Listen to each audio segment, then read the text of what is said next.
오늘 우리에게 주신 하나님의 말씀은 구약 성경 열왕기하 25장 8절에서 30절까지 말씀입니다.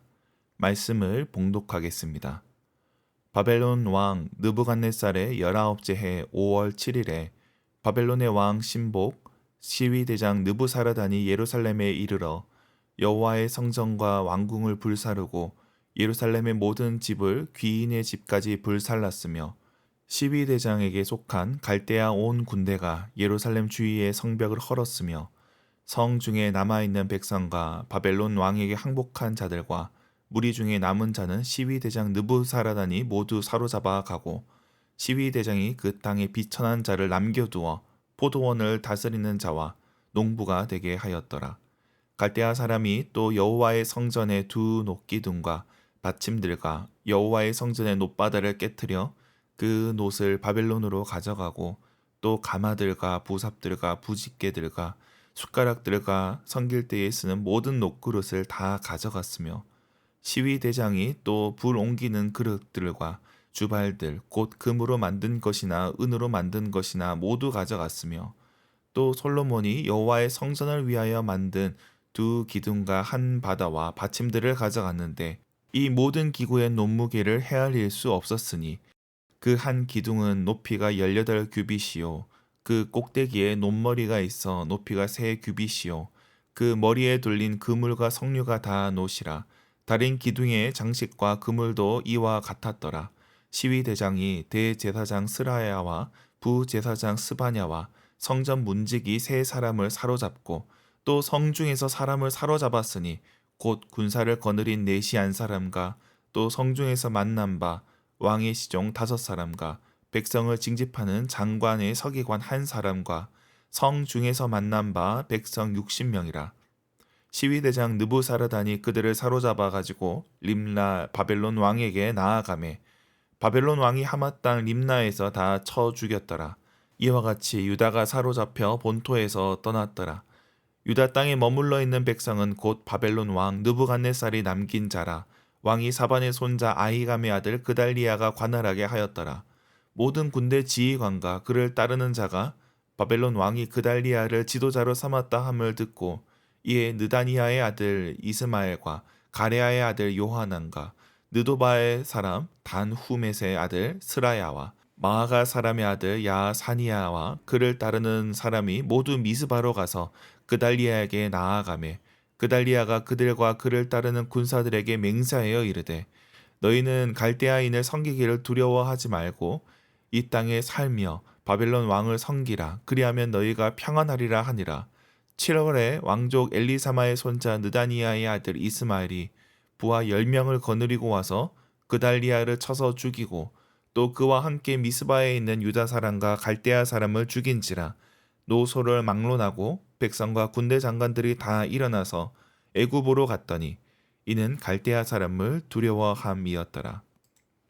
유다 왕 여호야긴이 사로잡혀간 지 37년 곧 바벨론 왕 에윌 무르닥이 즉위한 언년 12월 그 달 27일에 유다의 왕 여호야긴을 옥에서 내놓아 그 머리를 들게 하고 그에게 좋게 말하고 그의 지위를 바벨론에 그와 함께 있는 모든 왕의 지위보다 높이고 그 죄수의 의복을 벗게 하고 그의 일평생에 항상 왕의 앞에서 양식을 먹게 하였고 그가 쓸 것은 날마다 왕에게 받는 양이 있어서 종신토록 끊이지 아니하였더라.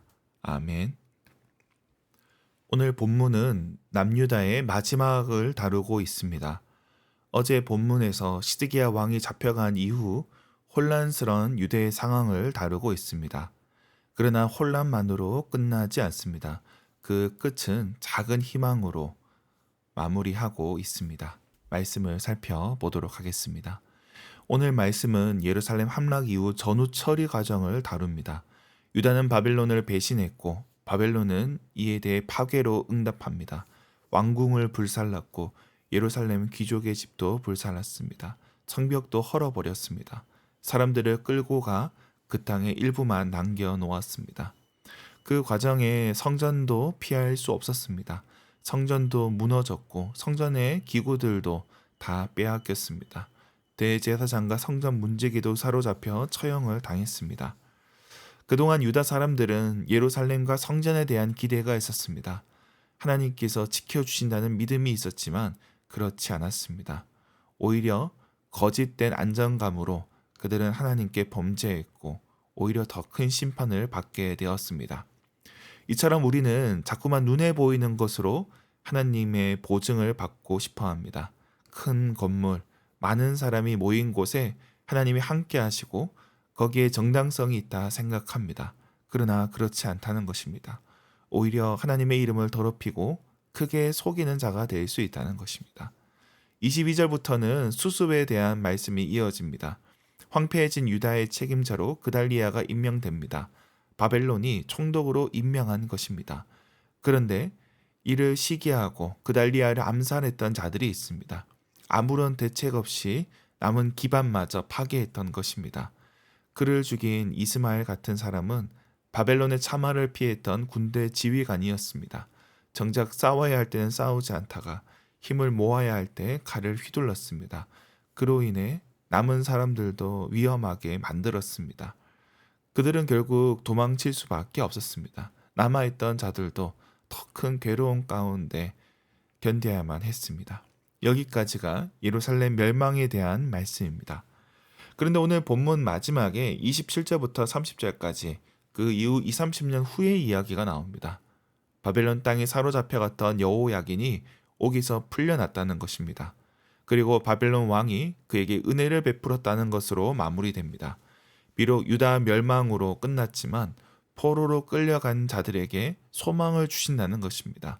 비록 죄로 인해 심판을 받았지만 하나님께서 그들을 회복해 하실 것이란 기대로 마무리하고 있습니다.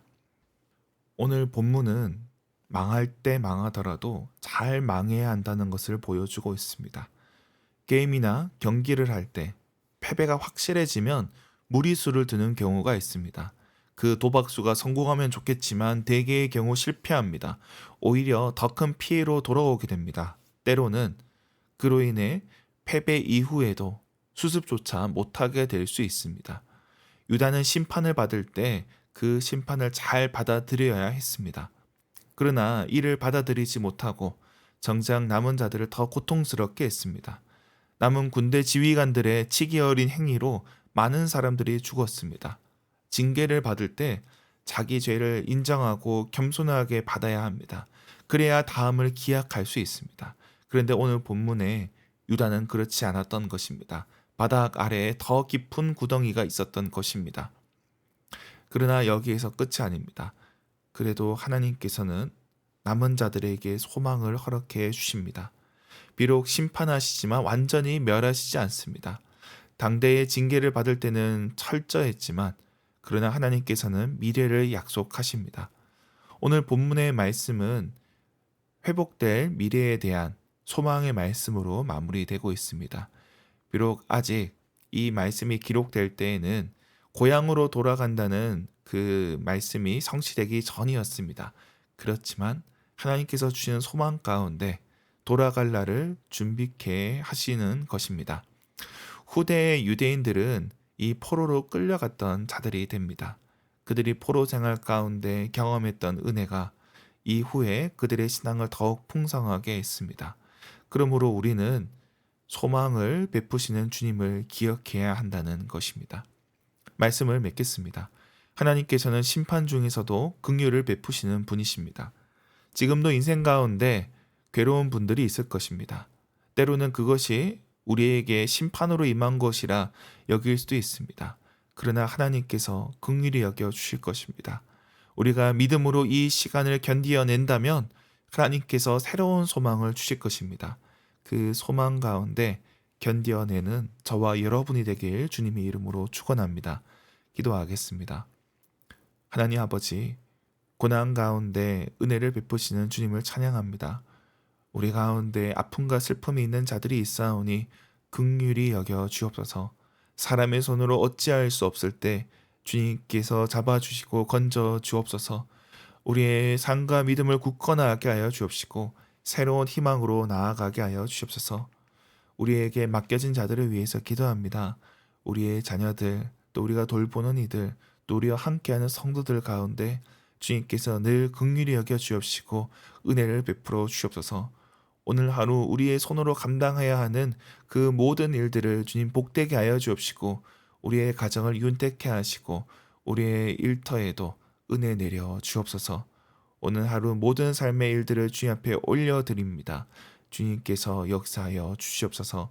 감사드리며 예수님의 이름으로 기도드립니다. 아멘.